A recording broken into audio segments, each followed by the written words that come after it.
My wife slid divorce papers across the counter with a smug grin, certain I'd sign without a fight. She had no idea I'd already found the drafts on her lover's printer, complete with his notes about timing my destruction. When I showed her the email ready to send to his wife, that smirk died fast. But the divorce was just the surface. What I discovered next was a calculated conspiracy that had been dismantling my life for months, turning my own children into accomplices and my therapist into a weapon. My name is Ethan Cooper. I'm 43 years old, and I own a small construction company here in Raleigh, North Carolina. We specialize in home renovations, the kind of work where you get your hands dirty and come home smelling like sawdust and sweat. I've got 3 guys working for me, good men who show up on time and take pride in their craft. We're not rich, but we've built a decent life. 2 kids, Tyler who's 17 and Hannah who's 14. A house I renovated myself, room by room, on weekends and late nights. This morning started like any other Saturday. I got up early to replace the flashing around the chimney before the rain came in. Carolyn, my wife, was already awake when I came downstairs, sitting at the kitchen island with her laptop and a cup of coffee. She didn't look up when I walked in. "Morning," I said, heading for the coffee pot. She slid a manila folder across the granite countertop. "Sign these," Carolyn said, her voice flat and businesslike. I opened the folder. Divorce papers. Her signature was already there at the bottom, neat and confident, like she'd been practicing it. I stared at the black ink for a long moment, feeling something cold settle in my chest. "Just like that?" I asked, keeping my voice steady. She finally looked at me, and there was that smug little smile I'd never seen before. "I made it easy for you, Ethan. No lawyers yet, no drama. Just sign and we can both move forward." I nodded slowly, like I was considering it. Like I didn't already know about Bradley Thornton, the financial planner from her bank. Like I hadn't found the draft of these very papers in his printer queue 2 weeks ago when I stopped by to fix his deck railing. He'd left his computer unlocked, and there it was, this document with my name on it, with his notes in the margins. "Make sure he signs before Wednesday. Already told Sarah we're starting fresh." I pulled out my phone and opened the email draft I'd written at 4 in the morning. Showed her the screen. Photos of her car parked outside his house overnight. Bank statements showing charges to hotels I'd never been to. Text message screenshots where she called me the obstacle, and him my future. "Before I sign anything," I said, watching that smug smile start to fade, "let's see how your lover handles this when I send it to his wife." Her coffee cup stopped halfway at her mouth. She set it down carefully, but her hand was shaking now. "You're bluffing," Carolyn said, but her voice had lost its edge. I tapped the recipient line. Sarah Thornton's email address was already there. My finger hovered over the send button. "Try me," I said quietly. Carolyn didn't speak for a solid 15 seconds. She just stared at my phone screen like it was a loaded weapon pointed at her chest. And in a way it was. Her carefully constructed exit plan was unraveling right in front of her eyes, and she knew it. "Ethan, wait," she finally said, reaching across the counter toward me. I pulled my phone back. "Let's talk about this rationally." "Rationally?" I let out a short laugh. "You ambushed me with divorce papers on a Saturday morning, and now you want rational." She stood up, started pacing near the kitchen window, her hands moving through her hair. The confidence she'd walked in with was evaporating fast. "You don't understand the whole situation." "Then explain it to me," I said, staying seated, keeping my voice level. "Explain how my wife of 19 years has been sleeping with some financial planner while I'm out working 60-hour weeks to keep this family comfortable." "It's not like that," Carolyn said, but she wouldn't look at me. "Then what's it like?" Because from where I'm sitting, it looks pretty damn clear. She turned to face me, and I saw something I'd never seen before. Fear. Real, genuine fear. "If you send that email, you'll destroy 2 families." "No," I said quietly. "You already did that. I'm just making sure everyone knows the truth." My phone buzzed. A reply from Sarah Thornton. I'd actually sent a preliminary email to her 3 days ago, just a gentle probe asking if she had a moment to discuss something important about our spouse's professional relationship. She'd responded politely, suggesting we meet for coffee. I've been planning to show her everything in person, but now seemed like the perfect time to accelerate that timeline. I showed Carolyn the response. "Sarah wants to meet with me on Monday. Says she's been noticing some odd behavior from Bradley lately and wants to compare notes." Carolyn's face went pale. You already contacted her? Did you really think I'd just roll over? I stood up, walked toward the back door. You told him I'd be easy, didn't you? That I'd just sign the papers and disappear quietly. She didn't deny it. That told me everything. I stepped out onto the deck, the same deck I'd built with my own hands 5 years ago. The morning air was cool, damp with the threat of rain. I could hear Carolyn moving around inside, probably calling Bradley in a panic. Let her. Let them both squirm. My phone rang. Unknown number. I answered. Mr. Cooper? A woman's voice, shaky but determined. This is Sarah Thornton. I just got a very disturbing email with some attachments. Are you available to talk right now? I glanced back through the window. Carolyn was on her phone, gesturing frantically. Yes, ma'am. I'm available. Good, Sarah said, and I heard steel beneath the fear in her voice. Because I just checked my husband's computer, and I think you and I need to have a very detailed conversation about what our spouses have been planning. I met Sarah Thornton at a coffee shop on the north side of town, far from our neighborhood, where people might recognize us. She was already there when I arrived, sitting at a corner table with her laptop open and a stack of papers beside her. She looked like she hadn't slept, her eyes red-rimmed, but sharp with focus. Mr. Cooper, she said, standing to shake my hand. Her grip was firm, controlled. Ethan, please, I said, sitting across from her. And I'm sorry we're meeting under these circumstances. Don't be sorry. Be thorough. Sarah pushed her laptop toward me. I need you to look at something. The screen showed a folder directory, dozens of files with coded names. She clicked on one. It was a spreadsheet, columns of numbers and dates and initials I didn't recognize. But at the top, I saw my last name, Cooper, and a designation next to it. Stage 4, Financial Repositioning. What is this? I asked, leaning closer. That's what I've been trying to figure out since 4 this morning, Sarah said, her voice tight. I found this on Bradley's personal drive, the one he thought I didn't know about. He's been documenting your marriage like it's some kind of project. She scrolled down. There were entries dating back 8 months. Notes about my work schedule, my promotion that fell through last year, even the week I spent at my mother's house when she had pneumonia. Every detail cataloged, analyzed, turned into data points. Stage 1 was emotional isolation, Sarah said, pointing to earlier entries. Stage 2, emotional drift. Stage 3, asset identification. She looked at me. Does any of this match what's been happening in your marriage? I thought about the last year. How Carolyn had slowly stopped asking about my day. How she'd started working late more often. How she'd suggested I spend more time on my business. That she could handle things at home. All of it, every moment, suddenly looked different through this lens. It's all there, I said quietly. Every piece of it. Sarah pulled out a printed document. This is where it gets worse. I found an email exchange between Bradley and someone named Jason Hawthorne. They're discussing processing multiple couples through the same timeline. There are codes, case numbers. Ethan, I think your wife and my husband are part of something bigger than just an affair. She showed me the email. Bradley had written, Cooper is progressing on schedule. Wife report subject is compliant, focused on work. Recommend advancing to stage 5 by month's end. Hawthorne confirms trust structure is ready. Trust structure? I asked. That's what I need your help with, Sarah said, opening another file. I found transfer records. Money moving from your joint accounts into something called the Morgan Family Trust. Does that name mean anything to you? Morgan was Carolyn's maiden name. She set up a trust without telling me. Not just a trust. Look at the beneficiary list. Sarah turned the screen toward me. There was only one name on it. Carolyn Morgan Cooper. My name wasn't anywhere on the document. She's been systematically moving your assets, Sarah said. And my husband has been helping her do it. The question is, how many other couples are they doing this to? I left the coffee shop with copies of everything Sarah had found, my mind reeling from the scope of what we'd uncovered. This wasn't just infidelity. It was organized financial fraud, and Carolyn had turned me into a mark without me even knowing it. When I got home, the house was quiet. Carolyn's car was gone. Probably ran to Bradley's to warn him that their scheme was falling apart. Good. Let them panic.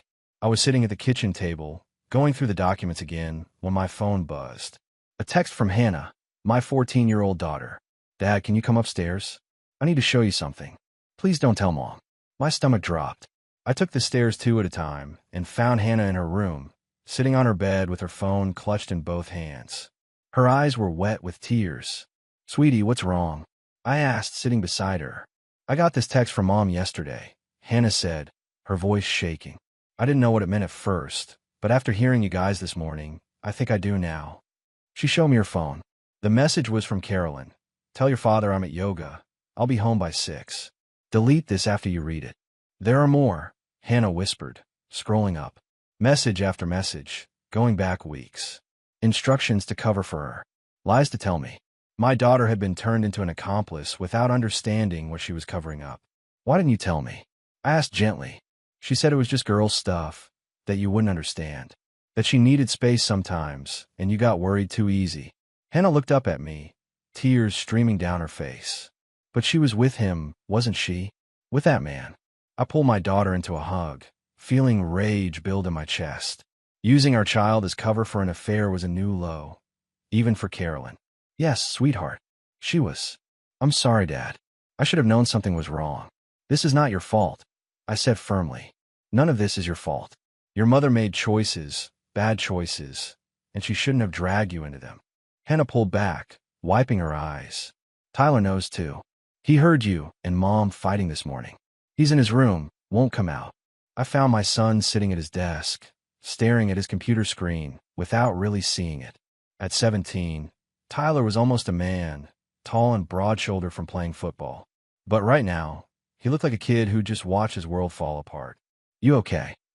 I asked from the doorway. Is it true? Tyler asked, not looking at me. Is Mom really cheating on you? Yes. He nodded slowly, his jaw tight.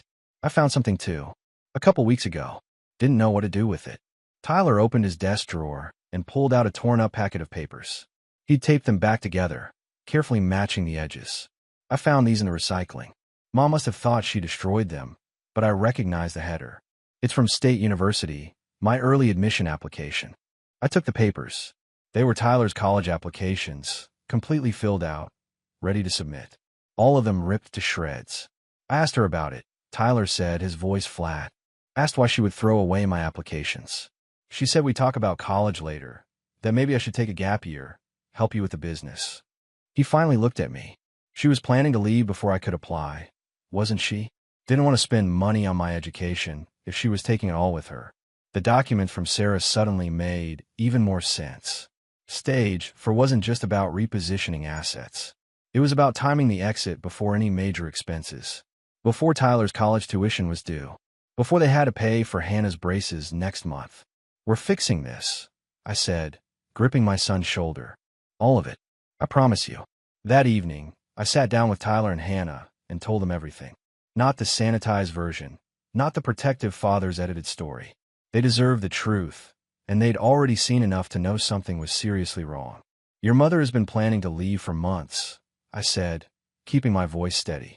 She's been moving money, setting up accounts, and working with people to make sure I wouldn't have anything left when she went. Tyler's jaw was tight. What are we going to do? We're going to fight back, I said. Legally, properly, but we're going to fight. Sarah Thornton and I are gathering evidence. We're going to expose what they've been doing. Hannah wiped her eyes. Is Mom coming back tonight? I don't know, sweetheart. But whatever happens, you two are my priority. Not the money, not the house. You. After the kids went to bed, I started going through old files, looking for anything that might help build our case. That's when I found the folder from Dr. Patricia Simmons, the marriage counselor Carolyn had insisted we see 3 months ago. I'd gone to 5 sessions before my work schedule made it impossible to continue. Carolyn had seemed disappointed when I couldn't make the appointments anymore. Said she'd keep going on her own to work on herself. I thought it was admirable at the time. Now I pulled up the documentation from those sessions. Dr. Simmons had asked us to keep journals, to write down our feelings about the marriage. I'd done it for a few weeks before giving up, but Carolyn had been diligent about it. I found her journal entries in a folder on our shared computer. She'd never been good about digital security. What I read made my blood run cold. The entries weren't reflections on our marriage. They were instructions from Dr. Simmons on how to create emotional distance. Drive S says I need to document instances of emotional neglect. One entry read. She suggested I keep a log of times Ethan prioritizes work over family. This will be useful later for custody arguments. Another entry, dated a month ago. Drive S reviewed my financial documentation today. She says I'm doing well, creating a paper trail of Ethan's financial irresponsibility. The missed dinner reservation, the forgotten anniversary, the late mortgage payment, all documented. She says judges look favorably on the more organized spouse. I scrolled back further and found an email exchange between Carolyn and Dr. Simmons. The therapist had written, "Remember, we're building a narrative. Every session Ethan misses is evidence of his lack of commitment. Every time he chooses work over therapy is proof he didn't value the marriage. Keep documenting everything." The marriage counselor wasn't trying to save our marriage. She was helping Carolyn destroy it while making me look like the bad guy. I called Sarah. She answered on the first ring. "I found something," I said. Our marriage counselor was working with Carolyn to build a case against me. "Send me everything," Sarah said, "because I just found something too." Bradley's been seeing the same therapist, Dr. Patricia Simmons, and according to her website, she specializes in supporting individuals through difficult marital transitions. "She's part of the scheme," I said. "Not just part of it. I think she's the one who connects people to Hawthorne." I found an email where she refers clients to him for financial planning during life changes. This isn't just a few people having affairs, Ethan. This is an organized system. The next morning, I got a call from my best friend of 20 years, Mike Patterson. We'd been through everything together, college roommates, best man at each other's weddings. Our kids grew up together. "Hey man, can we grab lunch?" Mike asked. "Need to talk to you about something." We met at our usual spot, a barbecue place downtown. Mike looked uncomfortable, wouldn't quite meet my eyes as we sat down. "What's going on?" I asked. Mike took a long breath. "I've been carrying something for months, and I can't do it anymore. I saw Carolyn with someone. 4 months ago, at a restaurant across town. She was with some guy, and they were sitting really close, holding hands. The betrayal hit me harder than I expected. Not Carolyn's, I already knew about that. But Mike's. For months? And you're just telling me now?" I didn't know how, man. I kept thinking maybe I was wrong. Maybe it was innocent. I even convinced myself it might have been a work thing. Mike's voice was pained. But then I saw them again, 2 weeks later, coming out of a hotel together. And I knew. "Why didn't you tell me then?" "Because I'm a coward," Mike said flatly. "I didn't want to be the one to blow up your marriage. I kept thinking maybe it would end on its own, that you'd never have to know. I'm sorry, Ethan. I failed you as a friend." I sat back, processing this. Who else knew? What? You can't be the only one who saw them. 4 months of sneaking around. Someone else had to have noticed. Who else knew and didn't tell me? Mike's silence was answer enough. "Tell me," I said.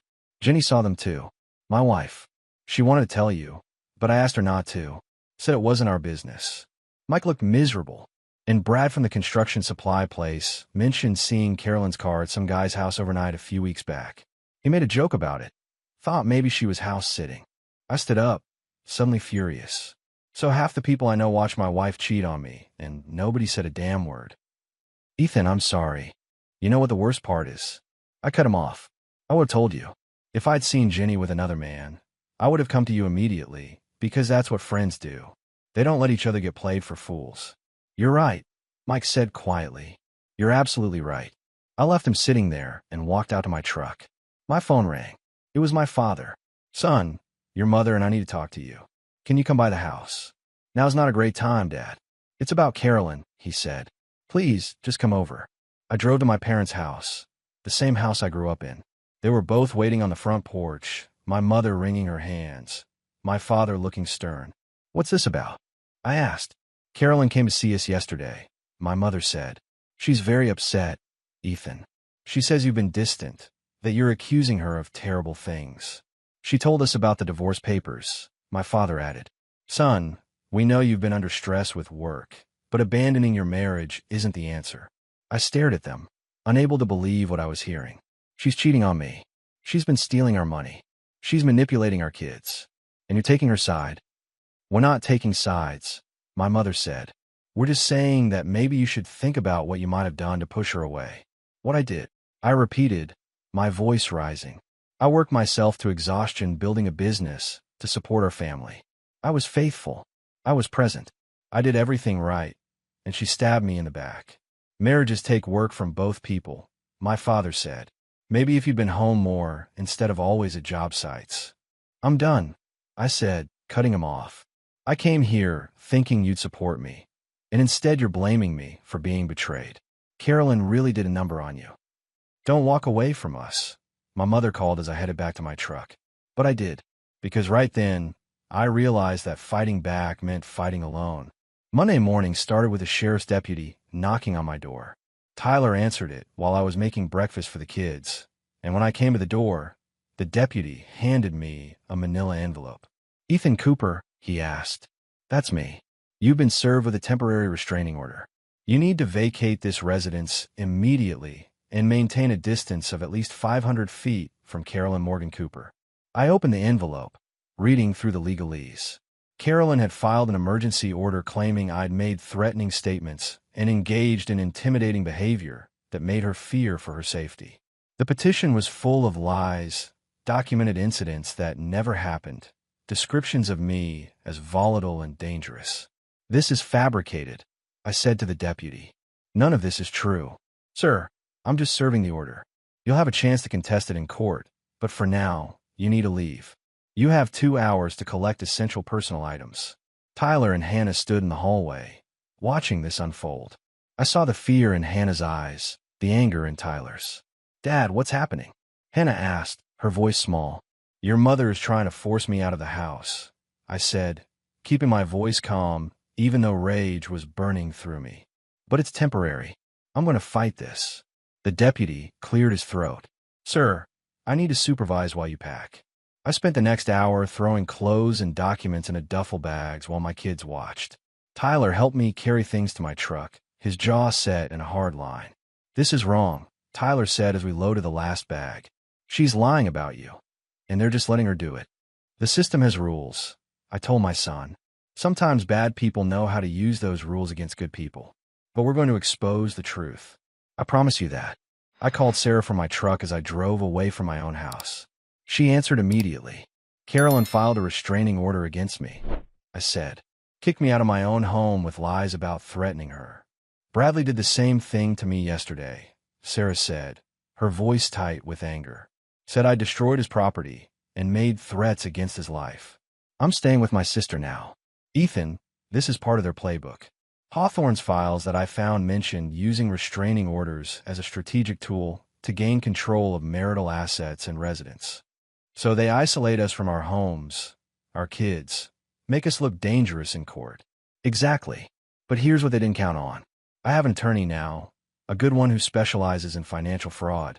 Her name is Rebecca Stone, and she's very interested in what we've found. She wants to meet with both of us. I checked into a motel on the edge of town, a cheap place that smelled like cigarette smoke and desperation. That evening, Sarah and I met with Rebecca Stone at her office downtown. She was in her 50s, sharp-eyed and no-nonsense, the kind of lawyer who looked like she'd seen every dirty trick in the book. "Show me everything," Rebecca said. We spent 2 hours laying it all out.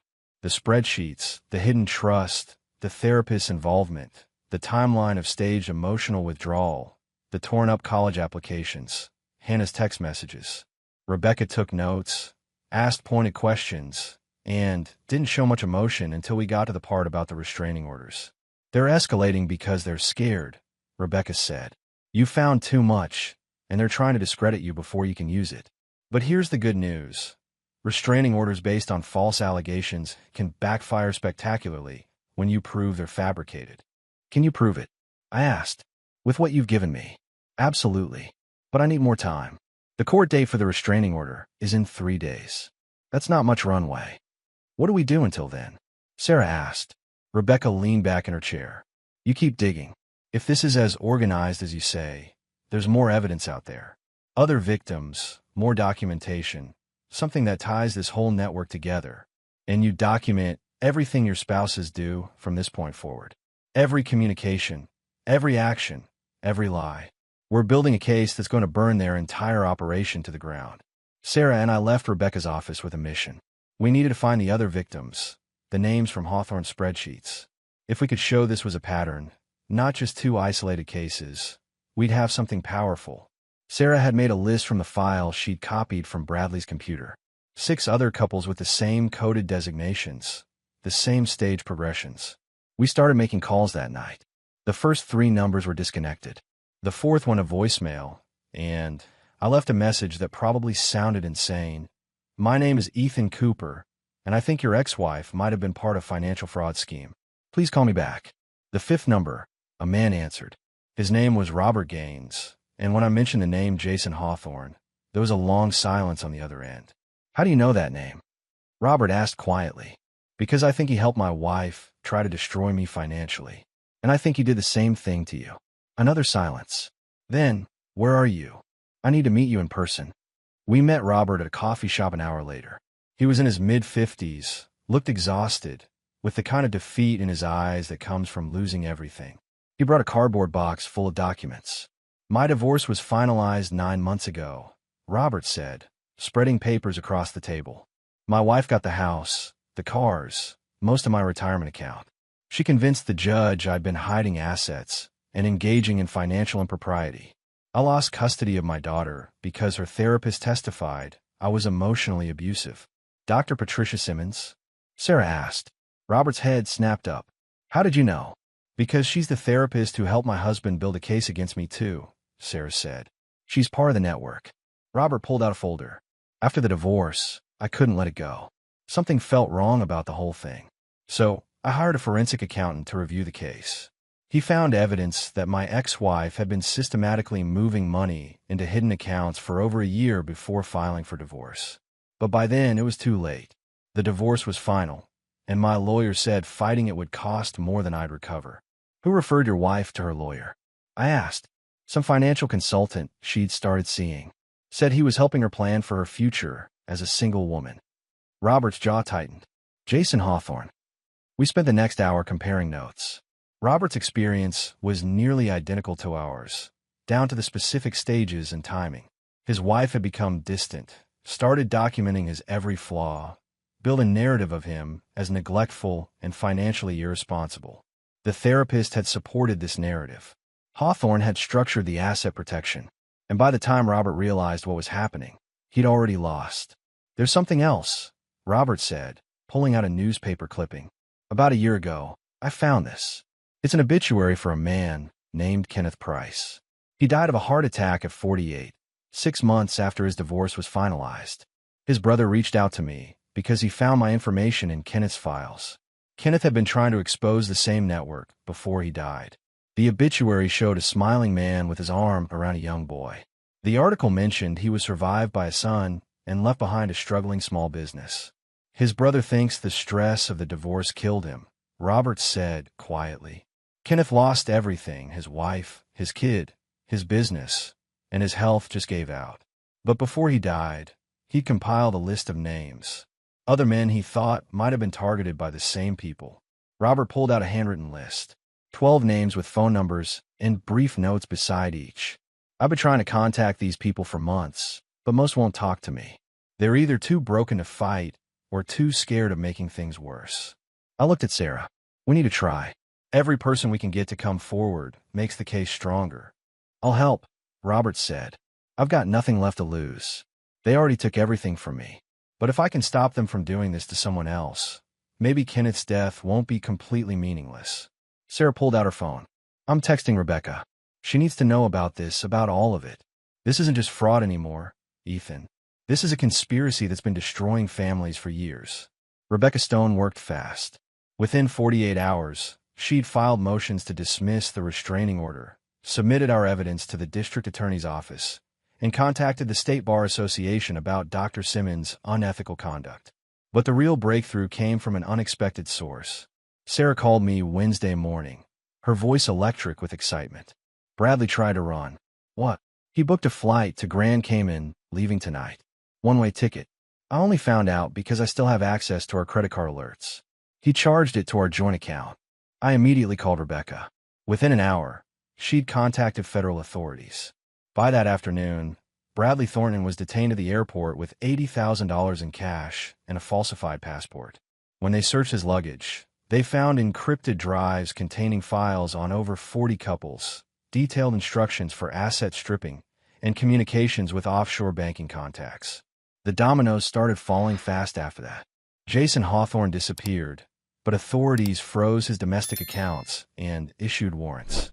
Dr. Simmons lost her license when the state board reviewed the evidence we'd provided. And Carolyn, faced with the reality that her partners were either arrested or on the run, finally broke. The restraining order hearing became her confession. Rebecca had prepared meticulously, bringing Tyler and Hannah to testify, presenting the torn college applications, the manipulated therapy records, the hidden trust documents. When the judge asked Carolyn to explain the Morgan family trust that contained $127,000 of marital assets with only her name as beneficiary, she couldn't. "Your Honor, I was told this was legal," Carolyn said, her voice small. "I was told it was just protecting my interests." "By whom?" the judge asked. "Jason Hawthorne and Bradley. They said men like Ethan never fight back, that he'd just accept the divorce and move on." The judge's expression hardened. "Mrs. Cooper, you participated in a scheme to defraud your husband of marital assets, manipulated your children, and filed false allegations to obtain a restraining order. I'm dismissing this order immediately and referring your conduct to the district attorney." Carolyn looked at me, then really looked at me for the first time in months. "I underestimated you," she whispered. "Yeah," I said. "You did." 2 weeks later, the district attorney filed charges. Wire fraud, identity theft for opening credit accounts in Tyler's name without permission, perjury for the false restraining order. Carolyn took a plea deal, 5 years probation, full restitution of the stolen funds, and she surrendered all claims to marital assets beyond her personal belongings. Sarah and I worked with Robert Gaines and 3 other victims we'd managed to track down to file a civil lawsuit against Hawthorne's network. The case was strong enough that the FBI took interest, opening an investigation into interstate fraud and money laundering. But the real victory came when Tyler got his acceptance letter to State University. I'd resubmitted his applications myself, and he'd gotten into his first choice with a partial scholarship. We sat together on the porch of our house, the house Carolyn had tried to steal, reading the letter. "I'm proud of you, son," I said, "for everything. For standing up for what's right, for supporting your sister, for being stronger than anyone should have to be at 17. I learned it from you, Dad," Tyler said. "You didn't break when everything fell apart. You fought back." Hannah joined us, sitting between us on the porch swing. "Is it really over?" she asked. "The legal stuff will take time," I told her.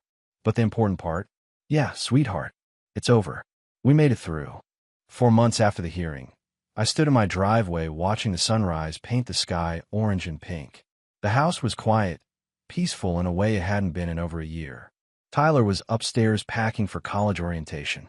Hannah was still asleep, finally resting easy without the weight of her mother's lies. Sarah Thornton had become a good friend through all of this. She'd fought her own battle with Bradley, won custody of their 2 kids, and started rebuilding. We met for coffee once a week, 2 people who'd survived the same fire and understood what it took to keep going. The civil lawsuit was moving forward. 6 victims total had joined, and the attorney handling it said we had a strong case. The FBI had made arrests in the Cayman Islands, bringing down the offshore banking operation that had laundered money from dozens of destroyed marriages. Jason Hawthorne was still at large, but his assets were frozen, his network dismantled. Carolyn had moved to her parents' house 2 states away. She had supervised visitation with the kids twice a month, which Hannah attended reluctantly, and Tyler refused outright. I didn't force him. Some betrayals cut too deep for easy forgiveness. My business was doing well. Better than well, actually. Word had gotten around about what happened, and people respected how I'd handled it. Contracts were coming in steady, and I'd hired 2 more crew members to keep up with demand. But the biggest change was in me. I learned something important through all of this. Trust isn't weakness, and believing in people doesn't make you a fool. What happened wasn't my fault. I'd done everything right, been a good husband and father, worked hard and played fair. Carolyn's betrayal said everything about her character and nothing about mine. Tyler came downstairs with his last bag. "That's everything," he said. "You ready for this?" I asked. "Yeah, I am." He looked at me seriously. "Dad, thank you. For fighting for us. For not giving up." "You never have to thank me for that," I said, pulling my son into a hug. "That's what fathers do." We loaded his truck together, Hannah waking up just in time to say goodbye. There were tears, promises to call, reminders to study hard and eat something besides pizza. And then Tyler was driving away, heading toward his future, The future Carolyn had tried to steal from him. Hannah and I stood in the driveway, watching until his truck disappeared around the corner. "It's just us now," Hannah said. "Just us," I agreed. "And that's enough." Later that week, Sarah called with news. The last of Hawthorne's associates had been arrested. The network was completely shut down. No more families would be targeted. No more marriages destroyed for profit. "We did it," Sarah said. "We actually stopped them." "We did," I said. "And maybe we saved some people we'll never meet." That night, I sat on my porch with a beer and my laptop, looking at the email I'd been drafting to Robert Gaines and the other victims. We talked about starting a support group, helping men who'd been through similar situations, making sure they knew they weren't alone. The email was simple. "You're not crazy. You're not weak. What happened to you wasn't your fault. And you're not alone anymore." I hit send and leaned back in my chair. The house behind me was mine again. My kids were safe. The people who tried to destroy us were facing justice. It wasn't the life I'd planned 19 years ago when I married Carolyn, but it was honest. And after everything we'd been through, honest felt like victory. This wasn't the ending I'd wanted, but it was the one I'd earned. And for the first time in a year, that was enough.